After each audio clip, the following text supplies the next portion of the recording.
So the chapter is atoms and molecules, and the part 4. In part 4 we will study about how to write chemical formula. Before we go for chemical formula writing, we need to understand about the valency. Here you see the name of ions and their symbols.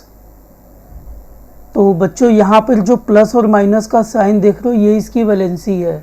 अब जैसे यहाँ sodium के ऊपर एक plus है, इसका मतलब इसकी वैलेंसी एक है। पोटेशियम के ऊपर एक प्लस है तो एक वैलेंसी है।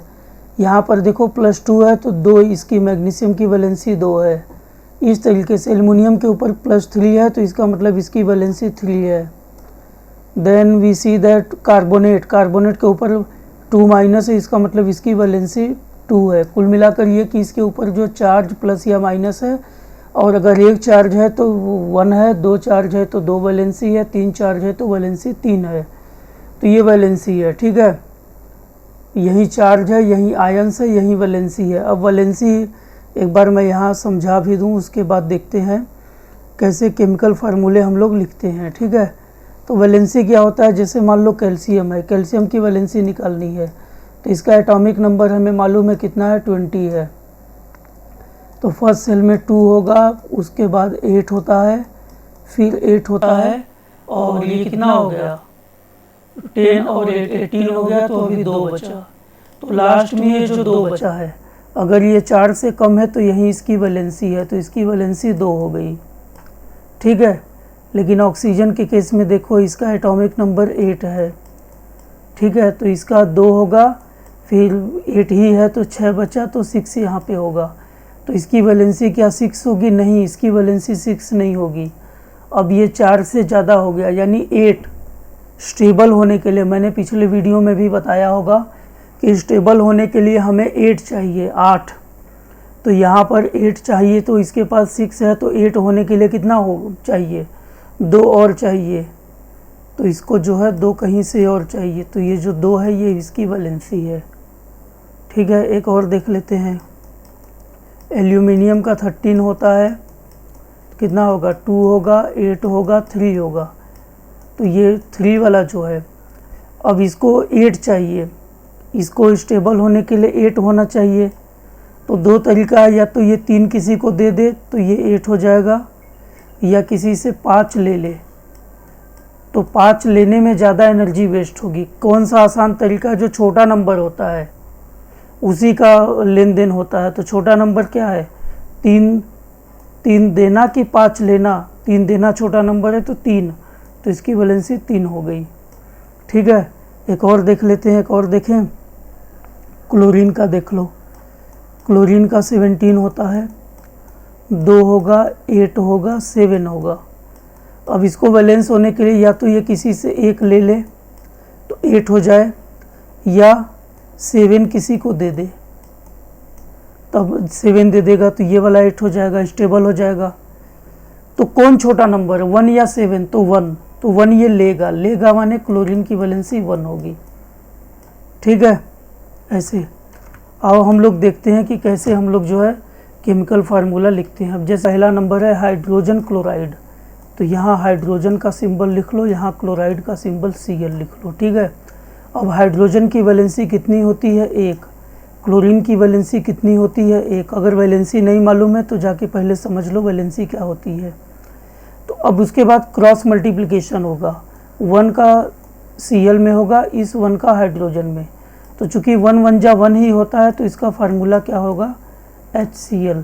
मीन्स हाइड्रोजन क्लोराइड का फार्मूला क्या होगा? HCl, ठीक है। नेक्स्ट है कार्बन टेट्राक्लोराइड। तो कार्बन का C है, क्लोराइड की सिंबल Cl है। कार्बन की वैलेंसी होती है 4, क्लोराइड की वैलेंसी होती है 1। क्रॉस मल्टीप्लिकेशन होगा तो कार्बन के पास तो 1 ही होगा, यानी C, और क्लोरीन के पास 4 हो जाएगा, Cl CCl4, यानी इसका फार्मूला होगा कार्बन टेट्राक्लोराइड का CCl4। नेक्स्ट है मैग्नीशियम क्लोराइड। तो मैग्नीशियम की वैलेंसी लिख लो, सिंबल Mg, और क्लोराइड का सिंबल है Cl की वैलेंसी 1 होती है, मैग्नीशियम की 2 होती है। ये 2 इसके पास जाएगा, 1 इसके पास जाएगा, यानी फार्मूला क्या होगा? Mg Cl2, यानी यहाँ पे फार्मूला होगा MgCl2। ठीक है, उसी तरह अमोनियम ऑक्साइड का देख लो, एल्यूमिनियम ऑक्साइड। एल्यूमिनियम का सिंबल Al होता है, ऑक्साइड का O होता है। एल्यूमिनियम की वैलेंसी 3 होती है, ऑक्साइड की वैलेंसी कितनी होती है ऑक्सीजन की 2, तो 3 इधर जाएगा 2 इधर जाएगा, यानी फार्मूला क्या होगा Al2,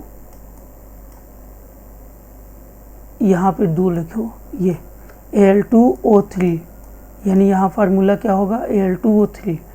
नेक्स्ट है कैल्शियम ऑक्साइड, तो कैल्शियम ऑक्साइड के लिए पहले कैल्शियम का सिंबल लिखेंगे। कैल्शियम ऑक्साइड के लिए कैल्शियम का Ca होता है, ऑक्साइड का O होता है। कैल्शियम की वैलेंसी 2 होती है, ऑक्सीजन की वैलेंसी 2 होती है, 2 2 कैंसिल, तो इसका फार्मूला क्या होगा CaO, तो यहाँ पे फार्मूला होगा CaO। नेक्स्ट है सोडियम नाइट्रेट, तो सोडियम का सिंबल होता है Na, नाइट्रेट का सिंबल होता है NO3, ये आयन है। ठीक है, सोडियम की वैलेंसी 1 होती है, नाइट्रेट की वैलेंसी 1 होती है, क्रॉस मल्टीप्लिकेशन होगा, लेकिन दोनों 1 1 है, तो सीधे फार्मूला होगा NaNO3। ठीक है, नेक्स्ट है कैल्शियम हाइड्रोक्साइड, तो कैल्शियम की सिंबल होती है Ca, हाइड्रोक्साइड का सिंबल होता है OH, ये भी आयन है, आयन्स है। कैल्शियम की वैलेंसी होती है 2, हाइड्रोक्साइड की वैलेंसी होती है 1, क्रॉस मल्टीप्लिकेशन होगा, तो कैल्शियम के पास 1 आएगा, यानी Ca। ठीक है, हाइड्रोक्साइड के पास 2 चला जाएगा, तो हाइड्रोक्साइड के पास 2 लिखेंगे, लेकिन 2 कैसे लिखेंगे, इसको ब्रैकेट में ले लेंगे इस तरह। ठीक है, 2 है, यहाँ पर 1 था तो ब्रैकेट में लेने की ज़रूरत नहीं थी, लेकिन यहाँ पे 2 है तो 3 है, तो ब्रैकेट में लेने की ज़रूरत पड़ेगी। नेक्स्ट देखते हैं, यहाँ पे 3 और है भी। सोडियम कार्बोनेट है, तो सोडियम का सिंबल Na, कार्बोनेट का सिंबल CO3, CO3 आयन्स है, तो यहाँ पे सोडियम का वैलेंसी 1 है, कार्बोनेट की वैलेंसी 2 होगी, ये इधर जाएगा ये इधर जाएगा, तो क्या होगा फार्मूला Na2CO3, ये है सोडियम कार्बोनेट का फार्मूला। देन है अमोनियम सल्फेट, तो अमोनियम का सिंबल होता है NH4, ये भी आयन है। सल्फेट का सिंबल भी होता है SO4, ये भी आयन है। ठीक है, अमोनियम की वैलेंसी 1 होती है, सल्फेट की 2 होती है, तो 1 सल्फेट के पास जाएगा, 2 जो है अमोनियम के पास जाएगा, तो इसका नाम क्या होगा, फार्मूला क्या होगा NH4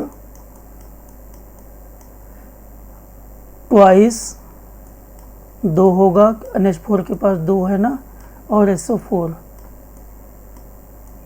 इस तरह से इसका नाम होगा। लास्ट है हाइड्रोजन सल्फेट, तो हाइड्रोजन का सिंबल H होता है, सल्फेट का सिंबल SO4 होता है।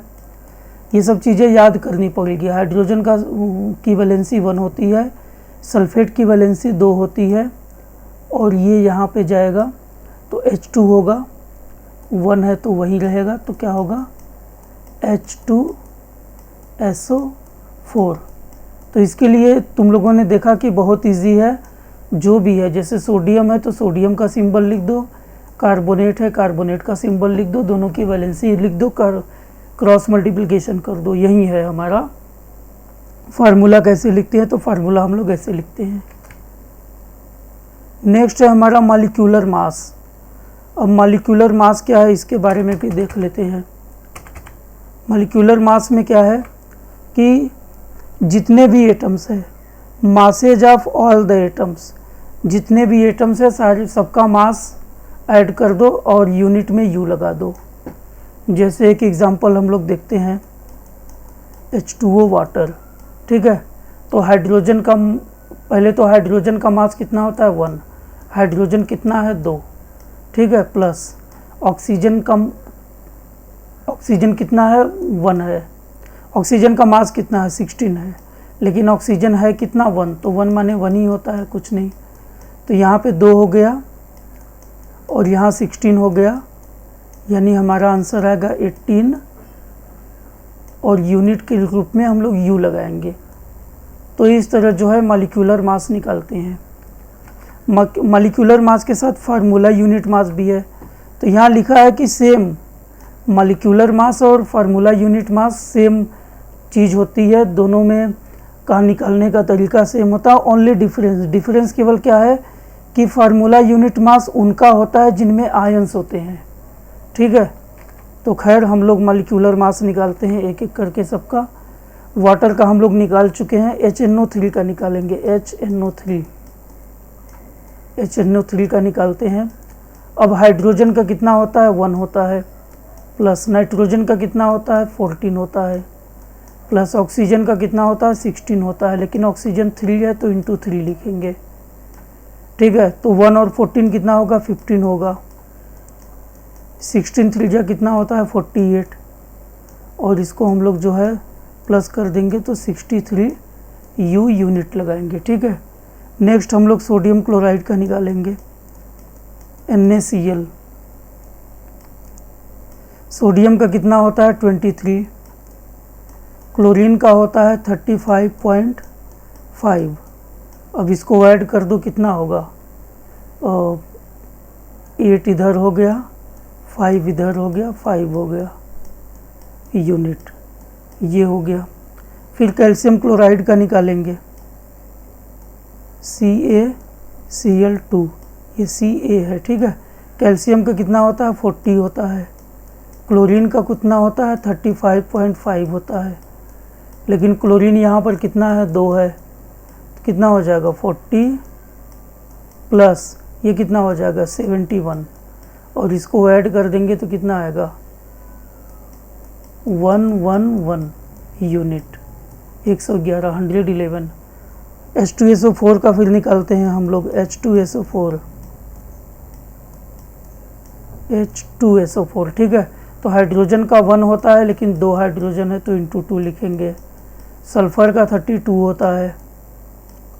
ऑक्सीजन का 16 होता है, लेकिन 4 ऑक्सीजन है तो ऐसे लिखेंगे।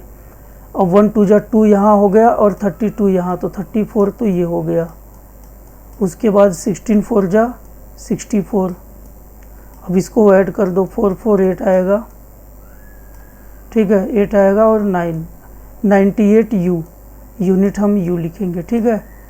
एक और देख लेते हैं लास्ट, CO2।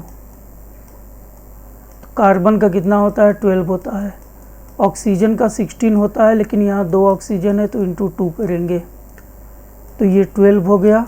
16 2 जा 32, 2 2 4 होगा, 44 यूनिट। तो इस तरह बच्चों देखा कि मॉलिक्यूलर मास निकालना भी बहुत इजी है, बस हमें मास सबका मालूम होना चाहिए। तो मास वाला एक टेबल मैंने इसके पिछले वाले वीडियो में दिया था, उस टेबल से 1 से 20 तक का एलिमेंट जितना भी है, कम से कम उसका मास याद कर लो, तो ये हमें मॉलिक्यूलर मास निकालने में काम आएगा। और उसका एटॉमिक नंबर भी याद कर लो, एटॉमिक नंबर निकाल लोगे तो वैलेंसी निकालने आएगी, और वैलेंसी अगर निकाल लोगे तो हमें जो है फार्मूला बनाने आएगा। तो ये वाला वीडियो बहुत इंपॉर्टेंट है, क्योंकि इसमें हमें मॉलिक्यूलर मास और फार्मूला बनाना सिखाया गया है। अब असाइनमेंट देख लेते हैं। असाइनमेंट क्या है, राइट डाउन द फार्मूला। अब सोडियम ऑक्साइड का फार्मूला निकालना है, तो सोडियम का सिंबल लिखो, Na होता है। ऑक्साइड का सिंबल लिखो, O होता है। सोडियम की वैलेंसी 1 होती है, इसकी वैलेंसी 2 होती है। क्रॉस मल्टीप्लिकेशन करोगे तो देखो सोडियम के पास 2 आ गया, तो क्या फार्मूला होगा, Na2। ऑक्सीजन के पास एक ही है तो O हो गया फार्मूला।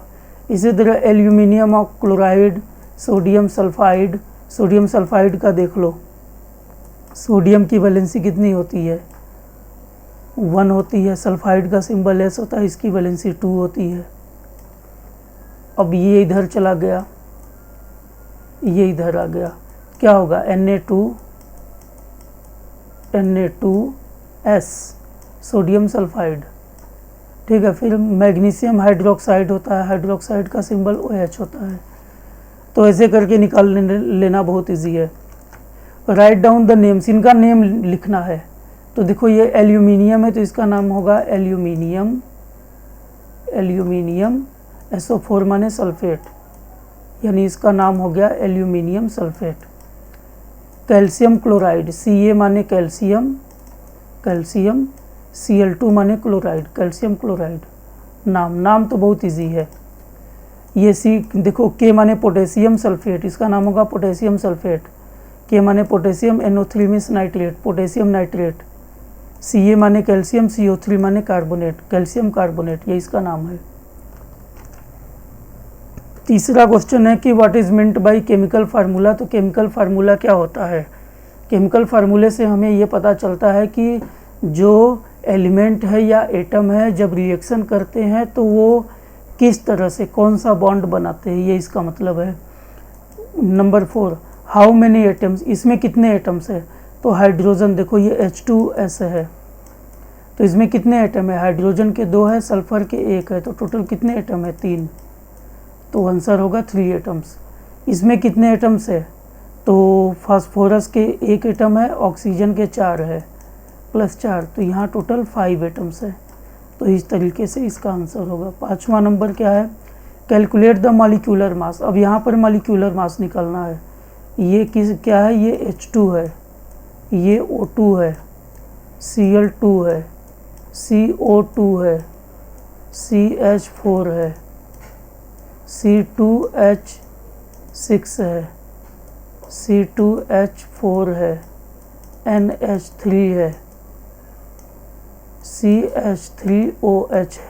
तुम लोगों ने देखा कि मैंने जो है जो नंबर है, ये जो नंबर जैसे H2, तो H2 मैंने ऐसे नहीं लिखा, ये गलत है। H2 ऐसे होगा, H यहाँ 2 नीचे होगा, जो नंबर होगा वो नीचे होगा, ठीक है। 6 नंबर देख लेते हैं। Calculate the formula unit mass. तो वहीं जो मॉलिक्यूलर मास होता है वहीं फार्मूला यूनिट मास होता है। तो जिंक ऑक्साइड Na2 है ना, Na2O का, फिर K2CO3 का, इनका हमें मास निकालना है। तो निकाल लेना, सबका मास दिया हुआ है, ऐड करके निकाल लेना। बहुत इंपॉर्टेंट ये पार्ट था क्योंकि एग्ज़ाम में बहुत ज़्यादा पूछता है इसमें से।